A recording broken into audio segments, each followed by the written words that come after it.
ونخش على الخبر اللي بعده. بيج ياسمين بإطلالة مثيرة للجدل في أحد الظهور لها. يعني لا انت اللي محصلة ست ولا انت اللي محصلة راجل، يوم ما الدنيا تقوم ويبتدوا يمسكوا في الناس اللي هم بيثيروا الجدل تحطي باروكة وتعملي وترجع تاني واحدة ست، ويوم ما الدنيا تهدى ترجع تاني لشكلك الغريب ده.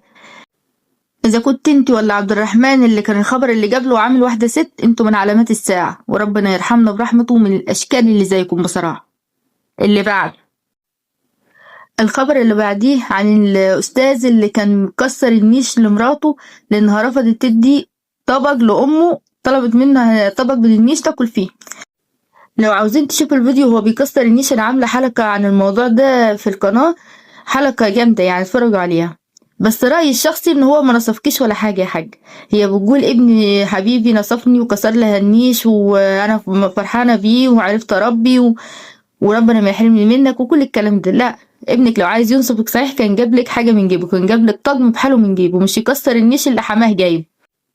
انا بصراحه مش شايفه البنت غلط، من حقها انها تقول ايوه ولا يا لا، ده حاجتها وهي حره فيها، وابوها اللي جايب النيش، مش انت اللي بتقول احنا جايبينه ودافعين في دم قلبنا. الخبر اللي بعده ده بقى يضحك يعني. مرشحة في مجلس الشعب زارت ستات عشان تاخد برأيهم يعني وتاخد أصواتهم وكده، ففي بنت في ست فيهم بصراحة جريئة جدا. الست بتقول لها انا جوزي ارزقي على باب الله، نعيش منين في الغلا ده.